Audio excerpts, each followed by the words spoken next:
4, ya. Ahora seguimos, Silvia, muchas gracias. Ok, voy a compartir la presentación completa.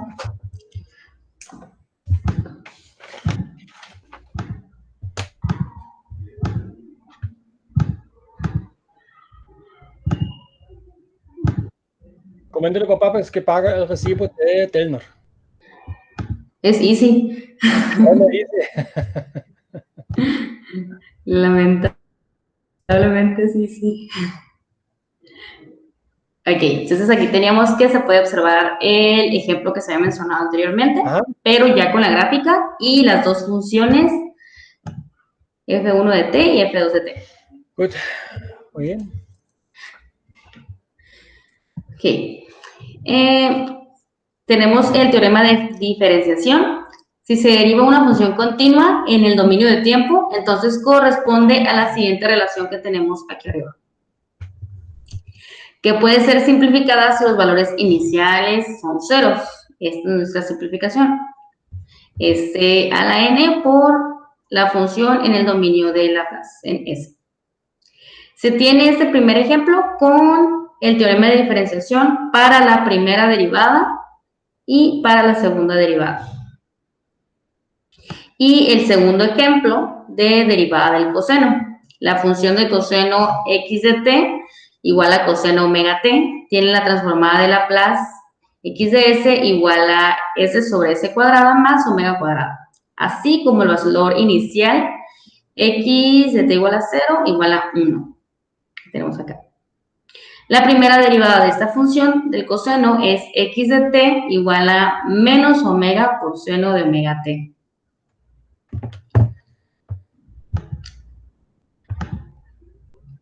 Ahora bien, si se integra una función continua n veces en el dominio de tiempo, entonces se corresponde a la siguiente relación.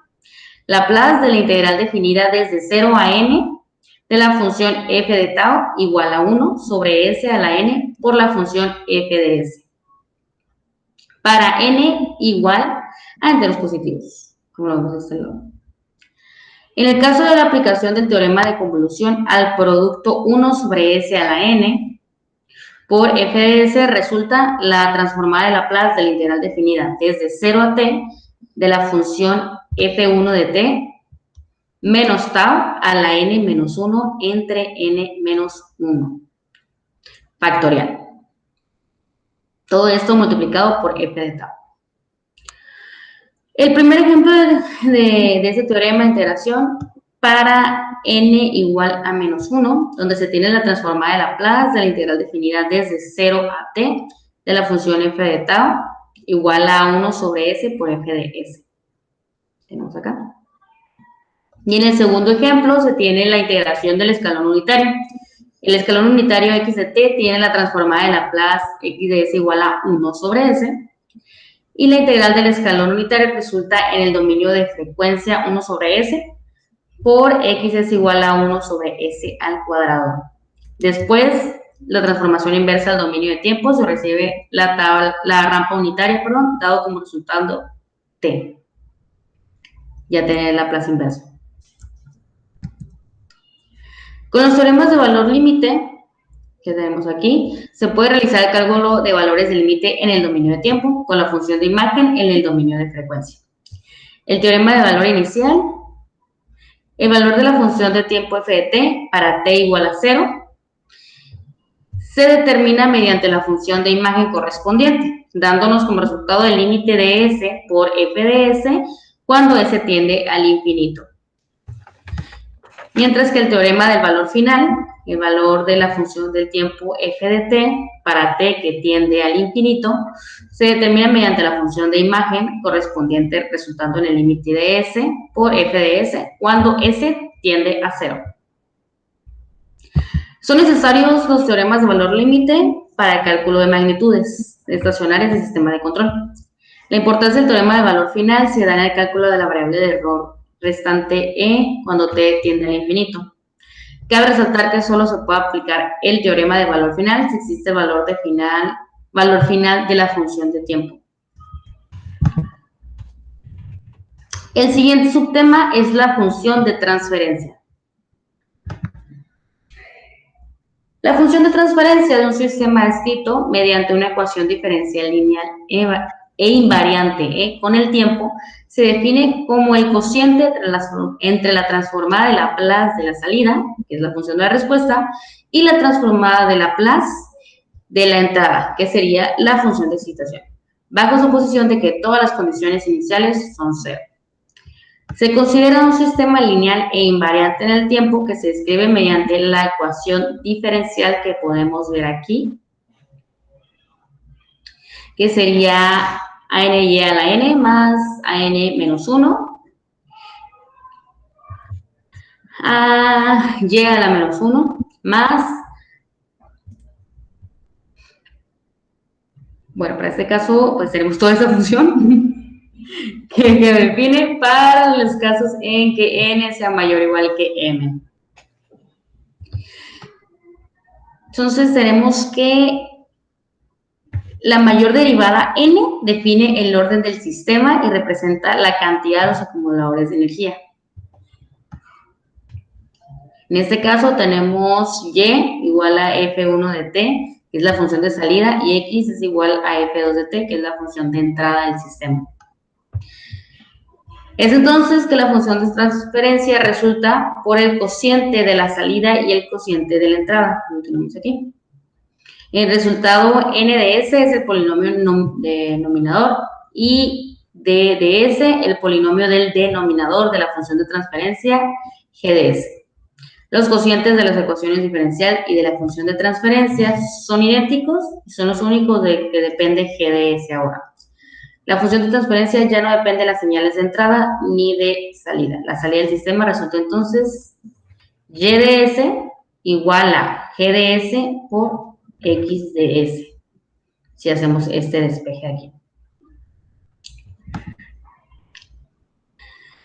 Diagrama de polos y raíces o diagrama de polos y ceros. Las raíces de la ecuación característica definen la inercia y la estabilidad del elemento de transferencia. Se le llaman polos de la función de transferencia, puesto que la función g de s tiende a infinito en estos dos puntos. Si se iguala el polinomio del numerador, con 0, n de s igual a 0, la función g de s tiende a 0. Por eso las raíces de n de s se llaman raíces de la función de transferencia. Los polos y raíces de un elemento de transferencia o sistema de control son características para su respuesta transitoria. Se dibujan los polos y las raíces de manera gráfica en un diagrama de polos y raíces. Y tenemos los diferentes símbolos para cada uno de ellos. Las cruces que podemos ver aquí, que son SP, son los polos. Y las raíces se ponen como círculos, que serían las SRs. Se indica la parte real e imaginaria.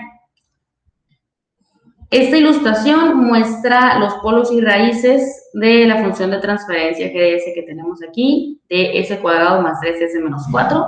Todo esto sobre s cúbica más 4s cuadrado más 3s más 4. Si nos damos cuenta, deberíamos de tener dos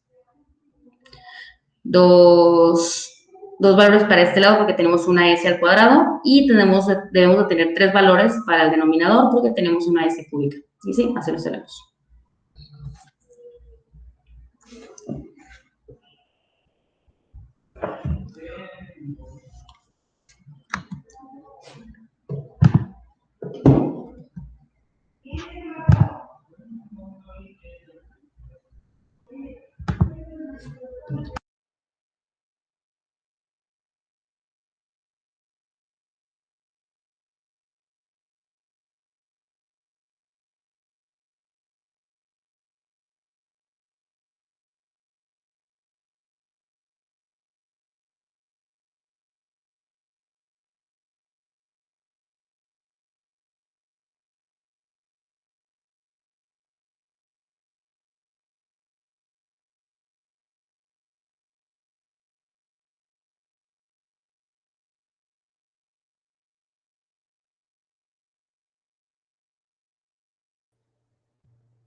Hola.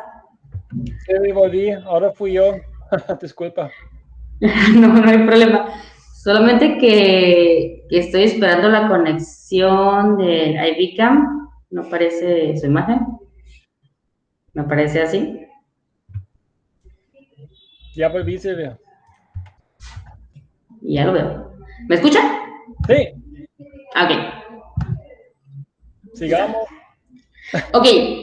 ¿En qué nos quedamos? Hoy no quieren que hagamos una presentación, algo pasó, ¿verdad? Ahora sí, no es Easy. ¿Qué internet tiene usted? Ahora fui yo.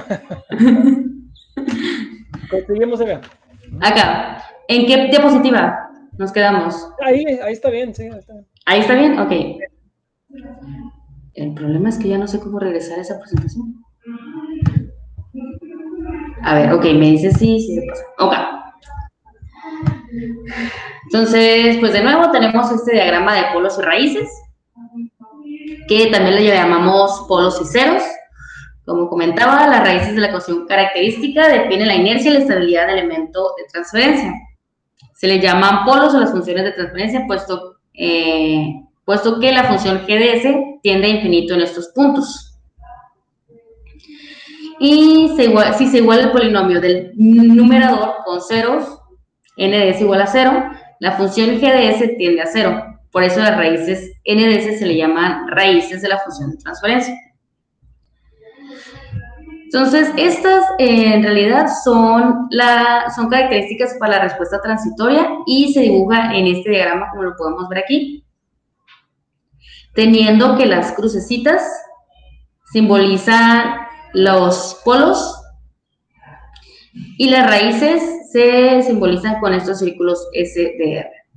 Y se indica la parte real, que sería la recta horizontal, y la parte imaginaria, que sería la vertical.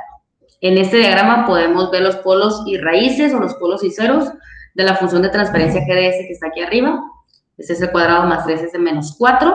Deberíamos de tener 2 puntos, y sí, tenemos aquí los 2 ceros, porque es una función cuadrática. Y para el denominador, que tenemos s de 3, s cúbica, perdón, más 4s cuadrado más 6s más 4, deberíamos de tener 3 valores distintos, y sí, aquí están las 3 crucecitas que simbolizan los polos. Creo que no gira. No avanza, ¿verdad?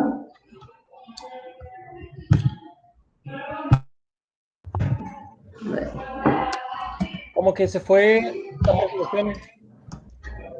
Sí, no avanzó, se quedó congelada. Dejaste compartir la pantalla, Silvia, como que no me parece que estás compartiendo. Sí, se congeló la presentación. Ahí está. Pues, ¿cuánto falta todavía? ¿Cuántos slides? Me quedan 10 slides más. Que sería la respuesta en frecuencia de elementos de transferencia. Lo terminamos, Silvia, y ya sobre las duras platicamos la siguiente sesión, ¿te parece? Ok. ¿Todavía no se ve mi pantalla? No.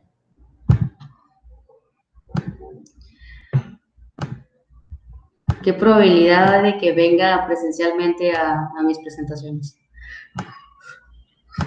¿Que yo vaya contigo? Ajá, ajá, en algún punto. Ok, ahí se ve, diagrama de polos y raíces. Sí. Perfecto. ¿Se alcanza a ver el siguiente slide? Sí. Ok, entonces, último subtema es la respuesta en frecuencia de elementos de transferencia. El comportamiento de elementos de bucle de control se calcula en el dominio de tiempo con ecuaciones diferenciales para funciones de prueba, aparte de funciones aperiódicas como el impulso, el escalón o la rampa, que ya los vimos anteriormente. Se usan funciones periódicas. Por ejemplo, aquí tenemos una señal senoidal, seno. El análisis con estas señales lleva a la descripción del comportamiento dinámico en el dominio de frecuencia.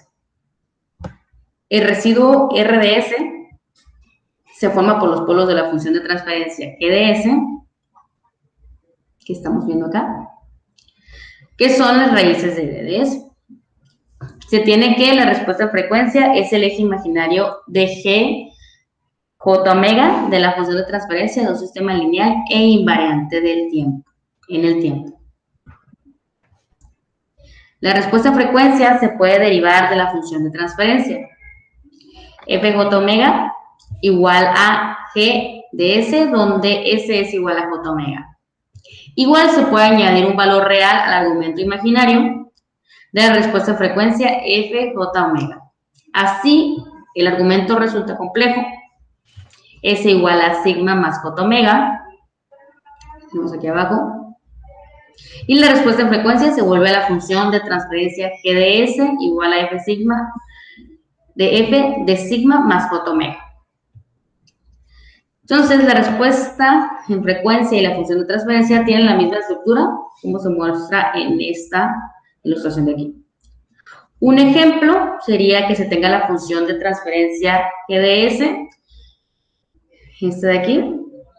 Se calcula la respuesta en frecuencia F de J omega sustituyendo el argumento complejo, es decir, vamos a cambiar estos valores de S por J omega, lo que equivale a la función que tenemos aquí del lado derecho de nuestra diapositiva, cambiando solamente el argumento. En el diagrama de Bode se estudian las representaciones logarítmicas y se grafican la amplitud y fase. Entre las principales ventajas de esta representación se encuentran que pues, es posible graficar un rango grande de la amplitud y la frecuencia y que la curva tiene una exactitud relativa constante en todo su dominio. Si se conectan en serie varios elementos de transferencia, se multiplican las respuestas en frecuencia. Esta multiplicación se convierte en una adición gráfica en el diagrama de Bode debido a la representación logarítmica del mismo. Esta adición a mano se puede realizar fácil y pues es rápido y es posible interpretar la influencia de cada elemento de transferencia de una manera intuitiva, es decir, podemos verlo de una mejor manera representado con el diagrama de Bode. Tenemos que se realiza la logaritmización en base 10 y en decibeles, que sería este dB. Y en esta segunda parte de la diapositiva se pueden observar algunas reglas y valores de logaritmización. Para definir reglas de construcción, se representa la función de transferencia f de s en su forma factorizada. K es el factor de ganancia y S a la R el factor de integración o diferenciación, con la potencia R como un número entero. Los factores E de I de S y de K de S se representan en la forma lineal 1 más T por S o en la forma cuadrática 1 más 2 de T por S más T cuadrada por S. Y cumple la condición N de I0 igual a D K de 0 igual a 0, a 1, perdón. Entonces tenemos esta condición igual a 1. La función E a la tau S representa un factor de tiempo muerto que tenemos aquí. Aplicando la logaritmización a f de s y sustituyendo s igual a j omega, resulta en las siguientes ecuaciones. Estas fórmulas contienen la suma o resta de cada factor, mismos que definen las reglas de construcción del diagrama de Bode. A continuación se presenta un algoritmo para la construcción del diagrama de Bode, donde se debe considerar que f de g es el factor de ganancia, f de i es el factor de integración o diferenciación, f de L es el factor lineal, ft factor cuadrático y ftm es el factor de tiempo muerto. Tenemos 7 pasos en nuestro algoritmo que nos permite hacer este diagrama. Al final tenemos el diagrama de Nyquist, que si se juntan los dos diagramas de amplitud y fase del diagrama ya visto de Bode a un solo diagrama con coordenadas polares, se puede deducir este que estamos viendo aquí, este diagrama de Nyquist. En este diagrama se le aplica la respuesta en frecuencia, que sería FJ omega, como fasor en plano complejo para diferentes pulsaciones de omega. Para cada pulsación de omega se asigna un fasor, el cual posee una longitud y un ángulo. Por ejemplo, se tiene una respuesta en frecuencia de elemento de 1 con f de j omega igual a k sobre 1 más omega al cuadrado por t1. Después de esto, se amplía esta fracción teniendo como factor el denominador conjugado para así obtener la parte real y la parte imaginaria. Parte real de nuestra fracción es esta y la parte imaginaria sería esta, donde nos van a importar los valores que nos den en el numerador y parte del denominador acá. Aquí tenemos que se deduce la amplitud y la fase con estas dos partes real e imaginaria. Posterior a esto se obtiene el diagrama para los valores extremos de la pulsación de acuerdo a sus valores, tal y como lo podemos ver en esta tabla de aquí. Se tiene que se conectan las puntas de todos los fasores, se construye el diagrama de Nyquist del elemento de transferencia. A través del diagrama de Nyquist es posible observar o establecer conclusiones sobre la estabilidad del sistema de acuerdo al criterio de Nyquist. Hasta este punto son las referencias. Un agradecimiento especial a apuntes y notas del Dr. Lars.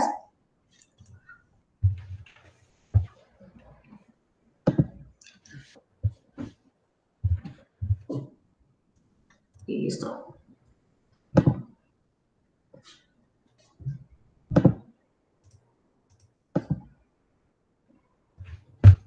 Y muchas gracias por tu atención, ¿no? Al final. Gracias por su atención.